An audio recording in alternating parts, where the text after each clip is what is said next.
incluidos por derecho.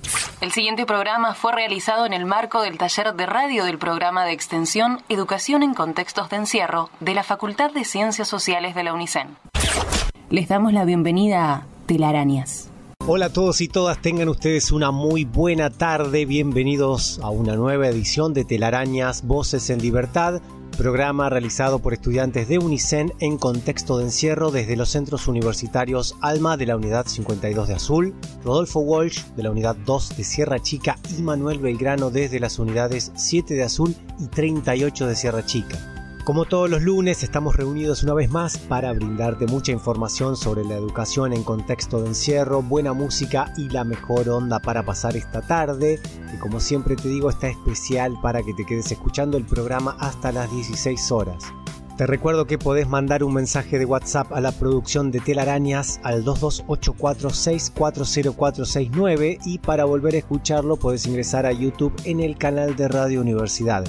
Y si entras al canal te agradecemos si podés compartir el enlace porque de esta manera llegamos a más personas y podemos ser escuchados. Como tema principal para hoy vamos a hablar sobre las primeras jornadas internacionales, educación universitaria y trabajo en y después de la cárcel. Estas jornadas se realizaron los días 24 y 25 de octubre en el marco de lo que fue el 15º aniversario del programa de educación en contexto de encierro de la Facultad de Ciencias Sociales de la UNICEN. La propuesta fue organizada por la Facultad de Ciencias Sociales justamente a través del Núcleo de Actividades Científicas y Tecnológicas ESADIC y el programa PESE con la participación en conjunto de especialistas de Latinoamérica. Para desarrollar este tema tenemos el agrado de contar con una entrevista muy completa. Tenemos la palabra de María Chiponi, ya amiga de Telarañas, licenciada en Comunicación Social por la Universidad Nacional de Rosario, docente de la Residencia Integral del Profesorado en Comunicación Educativa y del proyecto de Prácticas Culturales Profesionales de la Especialización en Gestión Cultural de la Universidad Nacional de Rosario también. Además, integra el Núcleo de Trabajo sobre Prácticas y Experiencias Culturales y Centro de Investigaciones en Comunicación en Contextos Socioeducativos. Y también contamos con la presencia de Santiago Lamboglia, profesor de Historia en la Facultad de Humanidades de la Universidad Nacional de La Plata, que además trabaja en el programa de educación en cárceles, en el programa de acompañamiento a estudiantes privados de libertad y que actualmente se desempeña en la Dirección de Acompañamiento Universitario en Cárceles. Bueno, dos grandes de la educación en contexto de encierro que vamos a escuchar en los bloques centrales de Telarañas. Para musicalizar el programa de hoy tenemos a Lopsis, banda de la ciudad de Buenos Aires que se formó en 2019, que se caracteriza por su género que oscila entre el funk rock, el disco y el pop bailable. Ya la presentamos en La Vidriera del Rock. Dale. Ya comienza La Vidriera del Rock. Buenas tardes, querida audiencia. Hoy estamos con Tobías, cantante de Lopsis, una excelente banda que los va a sorprender, se los puedo asegurar. Bueno, estamos con él, así que él les va a contar un poquito qué son, cómo, a ver, de qué se trata ese grupo. Bueno, de todo, gracias Rodolfo. Para mí es un placer estar acá compartiendo un poco de radio para poder compartir lo que es este proyecto de Lopsis, proyecto que ya tiene 4 años. Bueno, Lopsis surge, yo creo que como varias bandas, como al principio como una especie de juego, un espacio donde hacer música, y después, a medida de que el proyecto va tomando fuerza propia, va desembocando donde tiene que desembocar, creo que va por ahí. Por ahí particularmente algo medio divertido que me gusta contar es que surgió por amor, porque yo estaba en pareja con una chica y el guitarrista de la banda era el novio de la hermana de ella. Ahora los dos cortamos y estamos solteros, pero la relación que valía la pena sigue viva. Y nos conocimos así, fue como, che, mirá, vos también tocás, yo tengo mis temas y demás. Y bueno, y el proyecto arrancó primero tocando en bares y demás, hasta que de repente se fueron sumando distintos integrantes.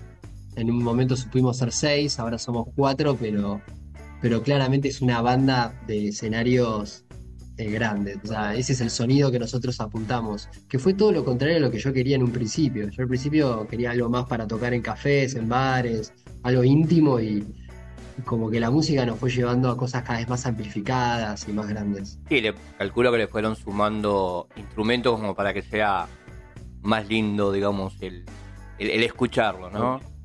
Que Es que una cosa te va llevando a la otra, ¿viste? Claro, Una claro. vez que sumás un baterista, después querés un guitarrista, después querés... sí. Como te vas manejando, ¿viste? Sí, me imagino. Teniendo la posibilidad de tener buenos músicos o de contactarte con buena gente, todo lo que sumás no resta, y es bueno, ¿no? Por supuesto. Tobías, contanos por qué el nombre y contanos, a ver, los integrantes, los que quedaron, estos 4 que me estás contando que quedaron. Sí, Lopsis es una palabra inventada, o sea, proviene de ampelopsis. Ampelopsis es una enredadera bastante... Se puede encontrar de forma muy fácil en la ciudad de Buenos Aires, en paredes y demás. Era la planta que había en la sala de ensayo, era una ampelopsis, y le recortamos el ampe y quedó Lopsis. Así que ese es el origen del nombre. Y actualmente la banda está integrada por 4. Miguel Falle en guitarra eléctrica, Marcos Fiebre en el bajo, Iván Marcori en batería y yo como cantante y arengador. Y los llevas empujás para adelante a los otros 3 para que sea lo que quieren ser ustedes, por supuesto. Qué buenísimo. Contanos, mirá, el otro día, leyendo un poco de historia de ustedes, veía que tienen, en un reportaje contaste que eras como la cocina de Charlie, Fito. Yo la verdad que cuando vi eso dije, ¡oh, qué bueno! Contanos a qué te referías con eso en ese reportaje, la verdad que estuvo muy bueno. ¿O las influencias de la banda? Claro, como influencia de la banda. Sí, Sí, perdón. bueno, yo creo que también me gustan mucho las metáforas. A ver, creo que hacer rock nacional en este país es como ya la tierra tiene nutrientes y esos Salen nutrientes solos, ¿no? son Salen solos, sí. energía, Igual es difícil, Fito porque Páez. todavía porque después de eso, lo que vos estás contando, es difícil hacer, porque es complicado, pero bueno, dale. Y sí, porque uno empieza a crecer acá en esta tierra y se alimenta, quiera o no, de toda esa energía eh, que ya viene de atrás, ¿viste? Y la verdad que creo que es un país muy lindo para seguir apostando por el rock. La verdad que sí, por suerte. Che, contanos qué temas los considerás que los representan. A mí el tema que más me gusta hoy es Cristal. Ese es relativamente Cristal nuevo. es ¿Es nuevo? un tema del nuevo álbum. Ah, de nuevo, claro. Tema del nuevo álbum, que para mí sí encarna un poco ese rock clásico, Sí. de solos de guitarra, de baterías con reverb, y bueno, y creo que sí, melodías por arriba, como agudas, como gritos, como hay algo de hoy en día que está muy terrenal, muy hacia la tierra con la música urbana, ¿no? Como la voz y todo como muy a tierra. Sí. Creo que hay veces como que está bueno volver un poco al rock que te lleva más hacia querer elevarte hacia arriba, ¿no? Y eso desde la música, desde la voz, desde el tono. Y creo que Cristal es un grito, no sé cómo explicarlo, como cierta... Bueno, el tema habla de vidas pasadas, como de un cierto dolor que a uno a veces puede sentir y que no le encuentra la palabra para etiquetarlo. No puede encontrar mucho el porqué, pero lo siente ahí y creo que tiene que ver un poco con eso, ¿viste? Bueno, tengo acá un dolor adentro que no sé si es mío o de qué o de dónde, pero está. Espero que cada uno que lo escuche pueda interpretar eso, que sea algo para arriba y que sea ese grito que ustedes, o que vos, o el que lo compuso, trató de demostrar, ¿no? Sí, contanos, tienen unos cuantos años de trayectoria, un show que me digas, este show fue memorable, nos acordamos, o por cantidad, por raro, por algo extraño, contanos. A ver, a mí los shows que más me gustan son los que son en un cuarto, en el living de una casa. Íntimo. Esos shows que se hacen un poco improvisados, ¿viste? O algún centro cultural que por ahí no nos conoce nadie y convocamos muy pocas personas. Sí. Esos son como que disfruto de todos los shows. Honestamente lo dejo todo en todos los shows y me gusta transpirar la camiseta. Yo creo que hay algo que no me gusta mucho de hoy, algunas bandas que son lindas, que no se le nota la gota de sudor. Están tocando hace 40 minutos y no se le cayó una gota al batero. Son correctas, Y yo diría correctas, son así, ¿no? correcta, linda, ¿viste? Claro. Sí, la música está bueno que sea linda, pero a veces necesitas que sea quilombera, no sé Claro. cómo explicarlo, como que de cierta manera faltar el respeto un poco también, ¿viste? Salir No estar tan... salir del estado de confort que se suele comentar, ¿no? Salir un poco y decir, hacer algo diferente o algo que marque que ese día ustedes, que la gente que los está viendo digan, estos pibes son diferentes. Totalmente. No solo diferentes, sino que están acá. Claro. O sea, están ahí presentes. Y yo creo que va por ahí. Por eso me gusta mucho a veces aquellos shows que son un poco improvisados, que vas a ir a tocar y no sabes con qué te vas a encontrar desde el lado de la técnica, porque es una fiesta, una juntada, o algún centro cultural, o esas fechas que son medias como, bueno, vamos a ver qué onda, no lo sé. Porque después tenés las otras que te pasan ya el rider con todo y sabes el escenario y sabes cuánta gente va a ver y demás, que son muy lindas porque son, por ejemplo, lo que vamos a hacer mañana, que es la presentación del álbum, Qué bueno. pero el teatro tiene algo más solemne también, ¿viste? Como más de pose y más actoral.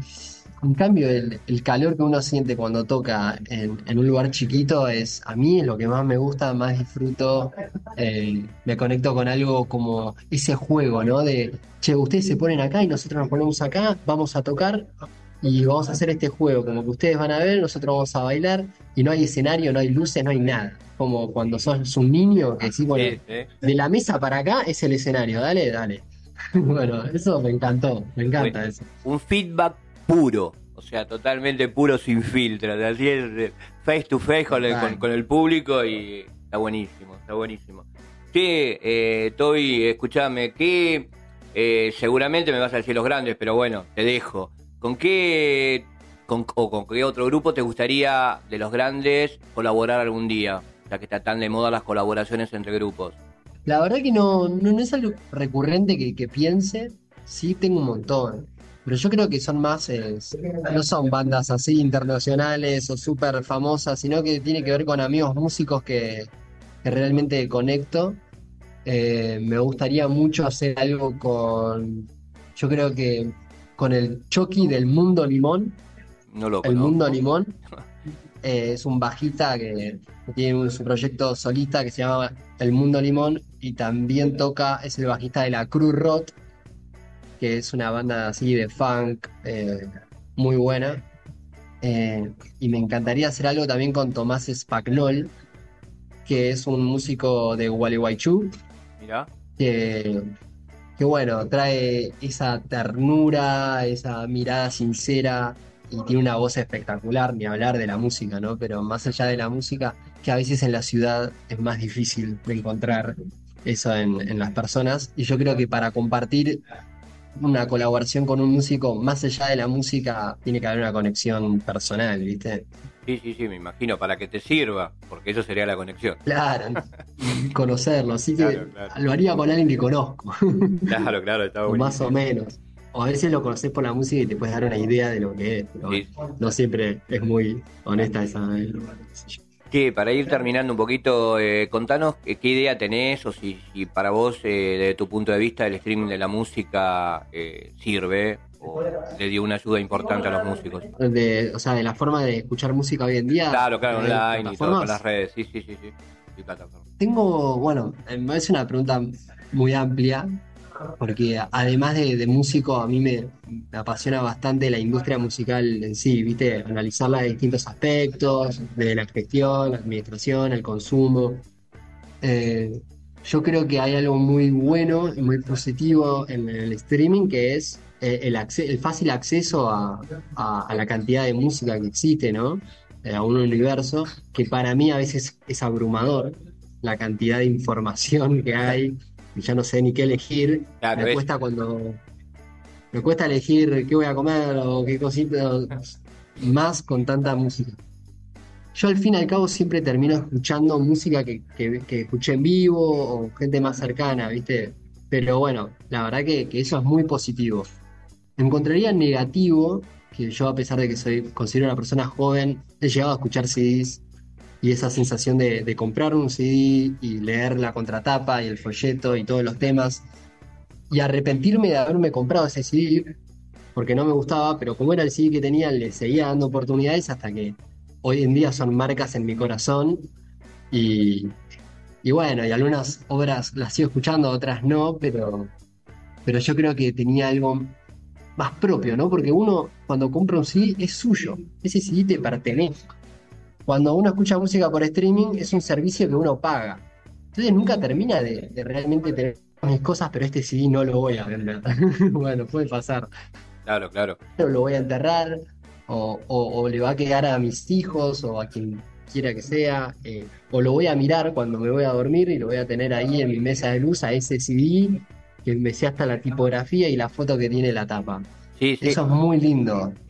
Calculo que es una experiencia, o sea, calculo no, bueno, yo tengo unos cuantos años más que vos y es una experiencia, por supuesto, y ya ahora ya casi no se puede hacer, no se puede realizar, pero ir a comprar una disquería o mirar una batea, un disco, o eso era impagable, y lo que vos planteás también, el hecho de mirar el papelito que venía adentro, o que ya venía con las canciones, que vos decías, ya lo estabas escuchando y ya tenías las canciones escritas, y te ponías a cantarla con el músico, entonces te las aprendías sí o sí, y también es lo que vos planteás, el hecho de que a veces algunos de los temas no te gustaban la primera vez, pero le daba las posibilidades y después te terminaba gustando el 90% del disco o de la obra, y vos decías, mirá, pensar que no le di bolilla cuando arrancó, y mirá qué temazo, y hoy me pegó tal vez más que el que estaba en difusión, y tal vez lo había comprado por X tema y después el otro me voló la cabeza, y que no al de al lado o a la otra persona que lo compró y lo escuchó no le llegó lo mismo, ¿no? Eso está bueno, está bueno. Bueno. Sí, y estar un poco desconectado del teléfono, ¿no? Eso también es importante. Sí, eso. Como no tener que acceder a la música con el teléfono, que cuando pero te das cuenta y volvés a las redes sociales, a las cosas. Todavía lamentablemente es lo que hay hoy, así que nos tenemos que acomodar con eso. Vamos a tener que seguir escuchando música por el resto de nuestros días, lo sé, hasta que pase algo. Todavía, mira, te voy a hacer unas preguntitas así rápidas como para conocerte un cachito mejor, porque así vamos terminando.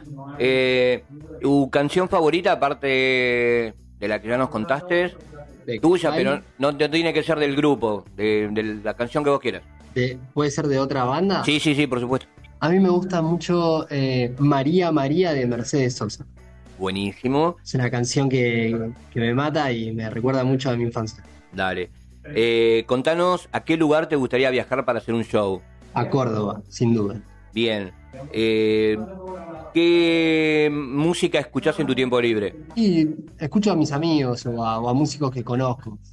Y muchos boleros, me gusta mucho la música latina, la música romántica, los clásicos. Pero si tuviese que recomendar algo hoy, es el álbum nuevo de Tomás Fares, que salió justamente ayer. Y hoy ya lo escuché 3 veces. Está recomendado todavía. Sí, alguna vez, calculo que sí, porque arrancaste con algo relacionado con tu novia. ¿Le hiciste una canción a tu novia? ¿Cuál? ¿O alguna pareja? El amor es siempre una gran influencia. De hecho, sí, a mi exnovia y amores que van pasando, uno también va entendiendo las distintas formas de amar y de madurez a medida que va haciendo esas nuevas canciones. Aún así, este segundo álbum, a diferencia del primero, considero que es un álbum que trató de evitar hablar de desamores y de amor y tratar de ir a otros lugares más interesantes a veces. Por ahí porque yo no estaba enamorado de nadie, ¿no? También. Bien. Estaba desamorado. Desamorado y eso me llevó a algo muy lindo que fue como crear a partir de distintas situaciones o personajes o imágenes canciones que hablen de otra cosa. Claro, entiendo. ¿Un artista? Qué difícil. Pues te dejo dos todavía, dale, así no es tan difícil. Y Fito Páez, a mí Fito me mata, me encanta. Y después y Bob Marley. Bien, saltás de uno a punta, está bien. Bien variado. Nunca falla. Sí, Tobías, bueno, contanos hinchas de qué equipo y vamos cerrando. Y yo soy hincha de River. Bueno, te perdono, en esta parte de acá te perdono. Sí, sí, no, igual no soy tan futbolista, lo lamento, sé que hace poco perdieron 3-0, pero bueno, Bien. es, Eh, es el club de mi abuelo, por eso soy divertido. de familia, bien. Tobias, un gusto, loco, la verdad. Espero que a la El gente le gusto todo encante, mío. tanto como me gustó a mí la banda cuando las escuché. Así que bueno, en las redes, ¿a dónde los podemos encontrar? @Lopsis, guión bajo, guión bajo en Instagram y en YouTube también, que tenemos un montón de cosas que estuvimos produciendo este año, que bueno, si a alguien le copa más ver la peli, lo puede ver. Tobías, un agradecimiento enorme de Telarañas, en especial de la Vidriera del Rock. Gracias por acompañarnos y bueno, el deseo es de todo corazón que verlos algún día en un estadio en Buenos Aires, que calculo que bien o mal es el deseo de cualquier banda, así que vamos a decir desde la vidriera, vamos a decir, nosotros pusimos un granito de arena en la publicidad o en el conocimiento de esta banda y que hoy llegó tan lejos. Te agradezco de corazón, Rodolfo, en serio, muchas gracias, lo re disfruté charlar con vos y ojalá que bueno, sigamos en contacto. Cuando quieras, volvemos a hablar de música. Quédate tranquilo. Un abrazo y gracias, viejito. Dale, un abrazo enorme. Chau, chau. Chao, viejo. Si pasaba Lopsis en la vidriera del rock, te recuerdo que se puede volver a escuchar el programa desde YouTube en el canal de Radio Universidad y también puedes mandar un mensaje de WhatsApp al 2284640469 para comunicarte con la producción del programa. Vamos a escuchar ahora la entrevista con María Chiponi, perteneciente a la Universidad Nacional de Rosario, y junto con Santiago Lamboglia de la Universidad Nacional de La Plata. Los grandes trabajadores por la educación en el contexto de encierro. Dale. Seguinos en Facebook. Telarañas.voces en libertad. Buenas tardes a todos y todas. Buenas tardes, audiencia. En el marco de la lucha y defensa de la universidad pública y en defensa de todos los derechos que están siendo vulnerados por el actual gobierno, en el día de hoy queremos compartir con todos ustedes lo que fueron las primeras jornadas internacionales Educación Universitaria y Trabajo en y después de la cárcel, realizadas el jueves 24 y el viernes 25 de octubre, pasando por el marco del 15 aniversario del programa de Educación en Contexto de Encierro.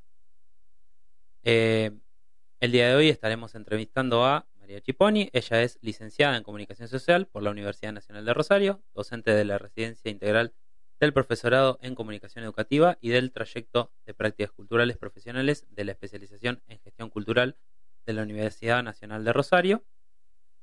Y Santiago Lamboglia, él es profesor de Historia en la Facultad de Humanidades, trabajó en el programa de Educación en Cárceles en la Facultad de Humanidades, en el programa de acompañamiento de estudiantes privados y privadas de libertad, y actualmente trabaja en la Dirección de Acompañamiento Universitario en Cárceles de la Presidencia de la Facultad. Sus inicios en los trabajos en cárceles fueron en la organización Atrapamuros. También nos acompaña Rocío Minervini. Ella es parte también de la Dirección de Acompañamiento Universitario en Cárceles. Bueno, bienvenidos chicos, buenas tardes. Bueno, ¿qué tal? Buenas tardes, gracias por invitarnos a esta entrevista del programa Telarañas. Buenas tardes, muy contenta de estar acá charlando un rato.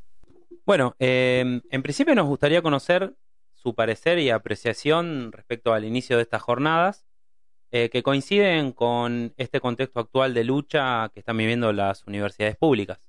Sí, un poco, bueno, recién estuvimos en el encuentro con estudiantes de las carreras de Derecho y algunas carreras de Sociales, Antropología y Comunicación, y no sé si había alguna, bueno, y Derecho, de la facultad, conociendo el centro de estudiantes, que era, por lo menos con Roque vinimos, y creo que Mari también, era la primera vez que estábamos acá, y un poco conversábamos sobre eso, ¿no? Sobre cómo en este contexto donde está tan en discusión la universidad pública, donde están tan en discusión, donde también hay una agenda que está marcada no solo por lo que la universidad quiere decir también, sino cómo se tiene que defender, la educación en contexto de encierro, la educación en la cárcel, adquiere como un sentido bastante concreto, particular, muy, muy situado, en donde eso aparece como muy en evidencia el rol y el sentido que tiene la universidad pública en lugares tan complejos, en lugares tan injustos, donde se reproducen también un poco como en algún sentido las peores cosas que tenemos como sociedad en muchos casos, y la universidad aparece ahí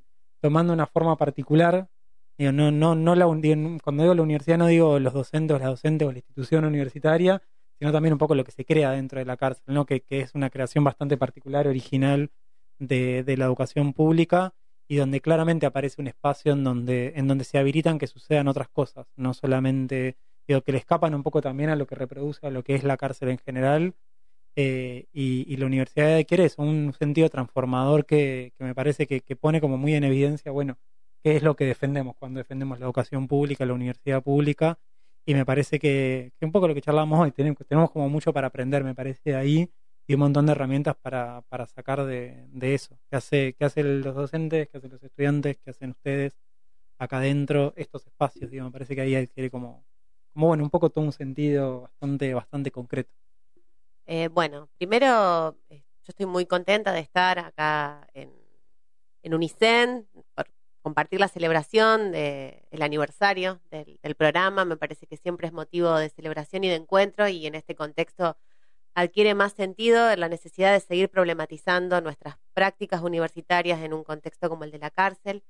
Y un poco resonando de la conversación que recién teníamos adentro, en el centro de estudiantes, con los compañeros, quedé pensando en esta construcción del sujeto pedagógico, ¿no? Que me pareció algo muy interesante ahí, en función de lo que también ustedes como estudiantes traían de sus propias experiencias singulares en los vínculos con los docentes, porque por un lado es pensar cómo construimos universidad en distintos contextos, donde hay aulas, digamos, que mucho más allá del aula tradicional.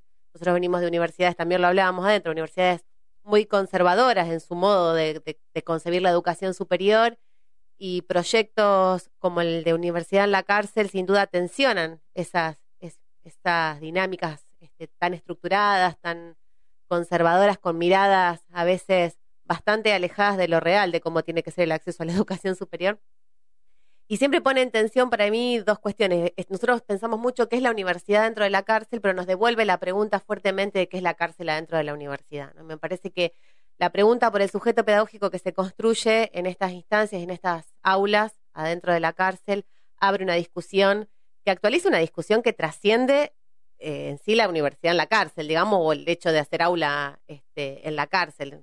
Creo que hay que pensar, digamos, quienes trabajamos efectivamente por pensar la apertura de la universidad, la inclusión de los sectores populares a la universidad, en las distintas instancias formativas que tiene la universidad para ofrecer no solamente el acceso a carreras, efectivamente tenemos que pensar en el sujeto pedagógico en una manera mucho más integral y mucho más amplia, y esa es una discusión que me parece que empezó hoy ahí, que está buenísimo para retomar y seguir pensando.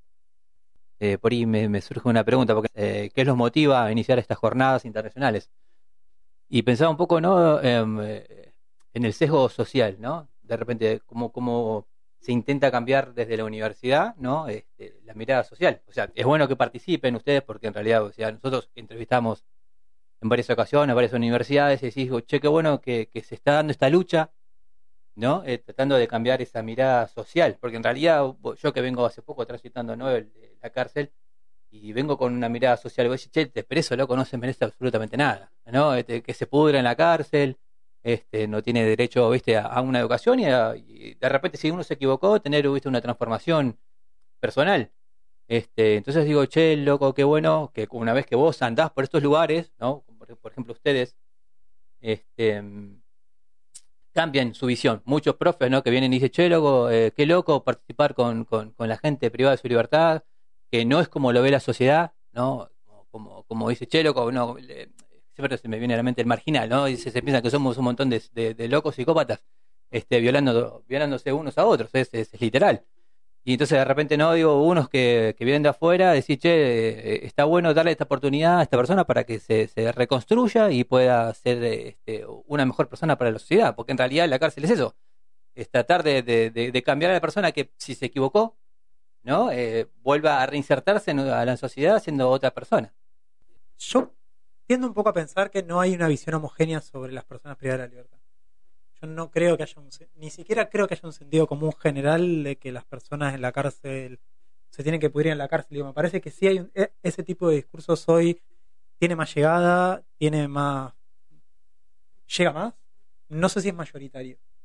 Me parece que tiene que ver en algún sentido con la forma en la que se hace esa discusión, en algún sentido cuáles son las voces que más resuenan, en qué lugar tienen eso en los espacios donde se pueden emitir opiniones que tengan más llegada. pero me parece que cuando uno habla, cuando uno cuenta, cuando uno... Me pasa a mí, digo, que tampoco lo digo mucho, no sé, algo que también, un poco para pensar porque... Pero tampoco cuento mucho que laburo en la cárcel, pero las veces que lo cuento, incluso en ámbitos donde uno podría pensar, che, acá hay gente que va a decir que esto es una cagada, la conversación que se da es distinta. Me parece que... Y nos ha pasado un montón de veces donde a veces lo que pasa con la cárcel es el temor, es el desconocimiento, es no saber muy bien qué pasa, es no saber muy bien si es posible, es no saber muy bien si vamos a tener las herramientas, es el temor a cierta angustia. Digo, me parece que juegan otras cosas, no solamente la idea de que en la cárcel hay personas peligrosas. Digo, seguramente eso está, y hay una porción importante de la sociedad que tiene eso, pero creo que es más complejo, digo, que pasan otras cosas. Y eso me parece que nos tiene que habilitar un poco a primero a ser un poco más optimistas y a no pensar que estamos en una sociedad tan de mierda. Y en segundo lugar, un poco a definir, bueno, qué tenemos que hacer para abrir cada vez más la cárcel. Un poco eso, partir, bueno, de dónde, cuál es ese sentido que hace que la sociedad se aleje un poco de la cárcel o quiera que la cárcel esté lejos. Y me parece un poco esto que conversábamos también hoy, bueno, cómo tenemos que hacer, y me parece que este tipo de proyectos, la universidad, habilitan, me parece a mí, a generar espacios que sean espacios intermedios entre la cárcel y la afuera. Digo, me parece que hay como una cuestión mucho de la cárcel, de lo malo que tiene la cárcel, de la lógica negativa que tiene la cárcel, tiene que ver fundamentalmente porque es una institución que se busca encerrar a sí misma, que tiene un montón de porosidad, pero que por lo menos se busca cerrarse a sí misma.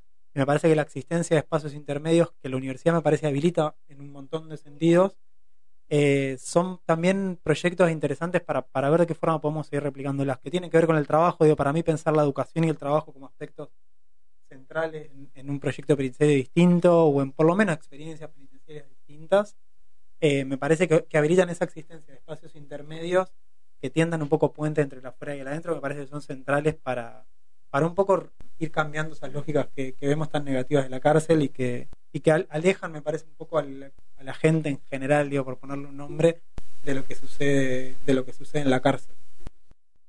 Pensaba, digo, nosotros en comunicación, que trabajamos, ¿no?, con los elementos del campo de lo simbólico, trabajamos mucho sobre esta idea de los imaginarios y las representaciones sociales, ¿no? Y hay un imaginario social respecto a la cárcel y respecto a quienes las personas que lo transitan, que está a veces cruelmente fortalecida por determinados productos audiovisuales, o vos hacías mención al Marginal, pero podemos pensar en Tumbero, podemos pensar en piezas de ficción que responden, ¿no?, a determinada construcción de estereotipos y que también los medios de comunicación después refuerzan, o la prensa hegemónica, ¿no?, reproduce solamente un tipo de noticia. Pero efectivamente hay una construcción micropolítica, ¿no?, de poder disputar ese sentido, de construir un contrarrelato, otras narrativas. Este espacio mismo lo es. Digo que siempre el desafío es a pensar qué circulación le damos a este tipo de producciones o cómo trabajamos para que circulen por determinados circuitos que nos permitan disputar ese sentido y construir otras narrativas, porque efectivamente yo coincido con Santi que no es tan ni negro ni blanco, es mucho más complejo, ¿no? El tema de lo que me pasa que con la cárcel y con el adentro de la cárcel es que es un imaginario que es muy difícil de tensionar con lo real, porque no tenemos materialidad disponible en la vida cotidiana para compararlo, ¿no? ¿Cómo comparábamos lo que pasaba dentro de los muros del Marginal con la vida cotidiana nuestra? Digo, porque, no sé, yo me acuerdo cuando yo era chica la serie, no sé, El Sodero de mi vida, Daddy Brieva, y vos lo veías y era un sodero encantador que llegaba al barrio, y yo veía el sodero que iba a la casa de mi abuela y no tenía nada que ver con Daddy Brieva, ¿no? Uno tenía con qué tensionar esa representación hegemónica. Con la cárcel nos pasa que eso en lo cotidiano no existe. Entonces yo creo que ahí hay un gran desafío en estas instancias intermedias que decía Santi. Digo, bueno, ¿qué hacemos con esto que tenemos para disputar eso, ¿no? Teniendo en cuenta que es mucho más complejo y que nosotros tenemos que hacer un ejercicio de no seguir reproduciendo esa cosa, ¿no? Porque nosotros también construimos un imaginario, ¿no?, en esta experiencia. Bueno, y hay que tener cuidado de no también radicalizar ese imaginario, ¿no? Entonces me parece que ahí hay siempre un ejercicio interesante de hacer. Ahí yo me quedaba también pensando un poco que no es solo que se les da la oportunidad, sino que como pensar en la capacidad de agencia que tienen ustedes, la capacidad de demanda y de reclamo y de propuestas de cosas, que va mucho más allá de lo que se puede hacer desde la universidad, desde los diferentes espacios o las diferentes facultades, y que tiene que ver con poder construir ustedes también ese discurso y disputar esos sentidos. No sé, se hablaba de lo colectivo, de los diferentes actores que podían participar de los diferentes espacios. Me parece que es central poder pensar que, no sé, en la universidad, la demanda de que empiece a haber gente en la universidad pensando y acompañando ciertos procesos, viene de estudiantes que dicen, che, yo me estoy anotando, estoy estudiando y necesito que me den una respuesta.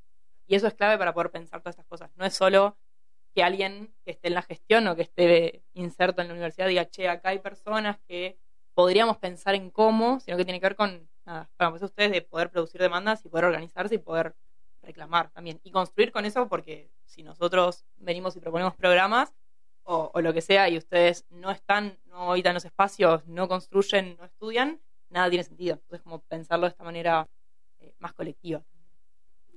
Sí, a nosotros nos pasa justamente en materias como diagnóstico y planificación, que requiere mucho de estar en la calle, de transitar diferentes organizaciones para poder hacer ese diagnóstico, para poder hacer eso. La profe, como sabe de nuestra situación y que no podemos salir, digamos, nos saca. Los chicos con un celular nos ayuda a transitar las cosas. Entonces, digamos, eso depende también mucho de nuestro interés en realmente participar en la materia y que no se quede solo en lo teórico. Muy bien, hacemos un alto en esta entrevista que está realmente muy buena, donde se ve reflejado el enorme trabajo que realizan María y Santiago en las cárceles. En el segundo bloque vamos a continuar con esta charla, pero ahora hacemos un corte y enseguida regresamos con Telarañas, Voces en Libertad. Segundo bloque de Telarañas por Radio Universidad. Acordate que podés comunicarte con nosotros al 2284-640469 y también seguirnos en Facebook en telarañas.voces en libertad. Quédate hasta las 16, que todavía tenemos mucha información para compartir con vos. Vamos a continuar ahora sí con la segunda parte de la entrevista con María Chiponi y Santiago Lamboglia. Dale. Seguinos en Facebook, telarañas.voces en libertad. Entendemos que ayer pasaron por la unidad 38 y por ahí estaría bueno, si quieren, contarnos un poquito cómo vivieron la experiencia ayer, en la jornada que inició ayer, y si quieren hacer un pequeño resumen o síntesis de cómo vivieron la jornada y qué esperan que surja de todo esto, ¿no? Bueno, sí, ayer estuvimos en la unidad 38 en el Centro de Estudiantes Manuel Belgrano. También se dio una súper interesante, digamos, una conversación en esto, ¿no?, de pensar y de discutir cómo se construye la universidad dentro de la cárcel. A mí particularmente, igual como recién te preguntaba, me interesa ver cómo son los procesos de organización, digamos, cómo van definiendo quiénes son las referencias, las coordinaciones, cómo se dan los procesos de vínculo entre el centro. Me llamó mucho la atención, por ejemplo, modos de nombrar estos estudiantes de contexto y estudiantes de sede, ¿no? Cómo también nosotros vamos creando ciertas categorías que nos van de algún modo, ¿no? Esta idea de generando algún tipo de clasificación o de modo que nos ubica, que nos sitúa. Hay que ver, digo, me detuve mucho en pensar cómo se iba nombrando esa dinámica. Particularmente ayer como hoy había estudiantes del centro de estudiantes de sede, como dicen ustedes, que vienen acompañando los procesos. Me pareció re interesante. Y hablábamos de algo que para mí también es una pregunta acerca de cómo se configura el sujeto pedagógico, volviendo un poco al inicio, y que para mí hay un elemento y una caracterización del sujeto estudiante en contexto de encierro, que es la generacional, digamos. Porque pasaba que los referentes del centro de estudiantes eran estudiantes muy jovencitas, ¿no? Hay una característica de quien va a la universidad en el medio libre, que es generalmente el graduado de la escuela secundaria, ¿no? Y acá también se pone en escena como otro desafío a quienes acompañamos las trayectorias educativas, de que hay otro estudiante que generacionalmente además tiene otra experiencia, otra edad, otra trayectoria, otra historia. Y aparecía eso como un elemento interesante porque como acá estábamos con compañeros, en su mayoría, digamos, como una caracterización también de la población penal, varones, que tienen entre 30 y 35, 35 y 45 años. Particularmente en estas unidades penitenciarias se dan que la mayoría no son de esta zona, digamos, esa era una cuestión que también traía Nalí en función a cómo pensamos el afuera y cómo pensamos el acompañamiento a quien egresa de la cárcel, ¿no? En Rosario sucede que sí, digamos que la mayor cantidad de las personas que egresan de la cárcel son de la zona de Rosario, pero ahí entra en tensión otra cuestión que es ¿quién se ocupa? ¿El gobierno municipal o el gobierno provincial? No, las cárceles son de la provincia, pero los ciudadanos son de Rosario. Entonces, todas esas tensiones que vamos encontrando. Y ayer, bueno, me quedaba con esto de pensar lo generacional, en esto del acompañamiento del centro de estudiantes, de cómo es, ¿no? Un joven con una experiencia de vida de 18, 19 años que está en primer, segundo año, con un estudiante en contexto de encierro que tiene otra edad, ¿cómo dialoga eso? Me parecía como una pregunta interesante en ese acompañamiento. Y la verdad que no, digamos, el resumen o la conclusión de la conversación de ayer me pasa lo mismo que ahora. Me voy muy movilizada por la autonomía efectiva que tiene el funcionamiento del proyecto educativo. Eso me parece que quienes trabajamos en proyectos educativos en contexto de encierro, no solamente lo hacemos tensionando la idea de beneficios y derechos, que era mucho de lo que aparecía ayer, sino que la idea es generar condiciones de posibilidad para que la autonomía aparezca, porque efectivamente hay capacidad de agencia en todos los sujetos, la tenemos, digamos, y pone en tensión los modos en que trabajamos. Me parece que hay una cuestión que tiene que ver con el modo de trabajo, con la ética del trabajo, que aparece y que siempre nosotros también la conversamos un montón, porque nos vuelve la pregunta, a mí me parece, y con esto cierro, que siempre nos tiene que volver una pregunta quienes trabajamos en la gestión de los programas, las coordinaciones, que es, bueno, ¿por qué vamos a la cárcel, no? ¿Por qué vamos los que vamos a la cárcel? ¿Qué hay ahí? ¿Qué pasa con eso? Una pregunta que tiene que ver con supervisar nuestras prácticas, con pensar también el diseño de estas políticas educativas y porque nos tienen que trascender a nosotros, generar condiciones de posibilidad y condiciones de institucionalizaciones, porque hoy estamos nosotros, pero así como vos arrancaste, creo que lo dijiste hoy, hubo otros compañeros antes para que el centro sea lo que sea. Bueno, nosotros también nos pasa lo mismo, digamos. Nosotros, que nos toca hoy estar en la gestión de estos programas, estamos hoy y mañana vendrán otros. Y por eso es importante institucionalizar y pensar los procesos y pensar cómo esto se instala en las instituciones. Bueno, les agradezco. No, pero súper breve, porque además ya la gente se va a enojar con nosotros. No, pero me parece un poco esto. Primero que estuvo re bueno haber podido venir a visitar un centro de estudiantes con experiencia de otros programas, de otras universidades.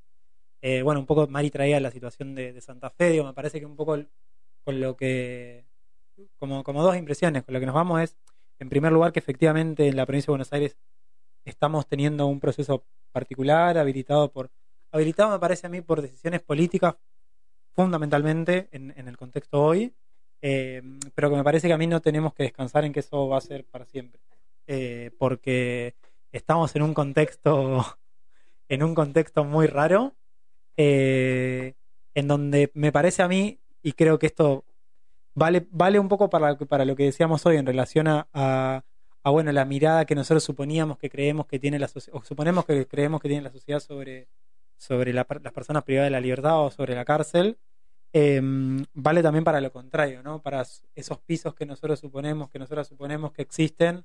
Bueno, es muy difícil hoy entender cuáles son los pisos efectivamente existentes, y me parece que en la cárcel, bueno, la alerta tiene que estar, ¿no? Y después me parece que algo con lo que un poco también venimos discutiendo y pensando más desde la red, en la provincia de Buenos Aires en particular, es que a mí me da la sensación de que estamos en un momento donde estamos viendo pisos de acumulación, ¿no?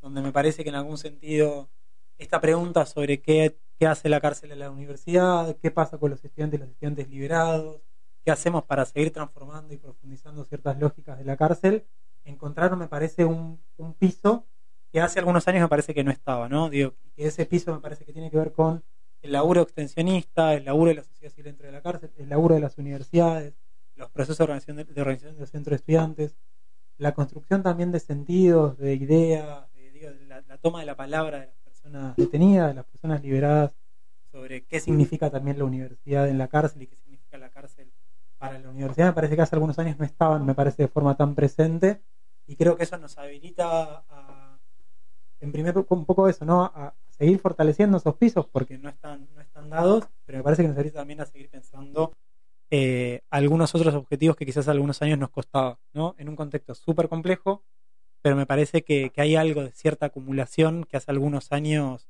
por lo menos cuando nosotros empezamos a trabajar en la universidad, no estaban. Y eso me parece que es súper valioso y que de vuelta habla de quizás un poco empezar a pensar una nueva etapa de la universidad en la cárcel, en un contexto sumamente difícil, ¿no? Pero empezar a pensar una nueva etapa y nuevos desafíos. Bueno, chicos, les queremos agradecer desde Telarañas por haber estado acá, por habernos venido a visitar. Realmente consideramos que esto es muy importante porque, como dijo uno de los compañeros, está bueno que puedan ver cómo nos manejamos para que esto se replique y así como nosotros también aprendemos de lo que ustedes traen, ¿sí? Este año tuvimos la posibilidad de participar en un taller que se hizo con Uruguay y nos sorprendía de las cosas que en Uruguay, cómo se hacen en Uruguay. Y una cosita que voy a rescatar es esto que vos decías de cómo nosotros nos referimos, decimos estudiante de contexto, estudiante de sede. Los chicos de Uruguay hablan de estudiante privado de la libertad y nosotros acá hablamos de persona privada de la libertad. Y esa distinción es muy importante y nos dimos cuenta haciendo ese taller, digamos que somos estudiantes privados de libertad. Digamos, además de ser una persona, tiene una categoría más y nosotros luchamos para que podamos ser considerados así, estudiantes privados de libertad, que estamos transitando una institución educativa y que eso nos va a servir de acá a futuro.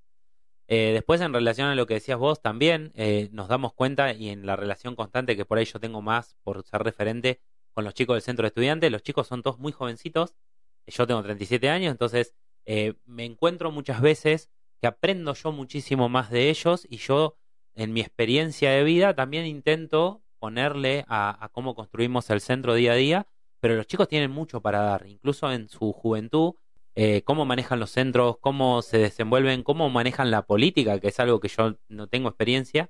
La verdad que nos nutrimos mutuamente y eso es algo que yo agradezco mucho.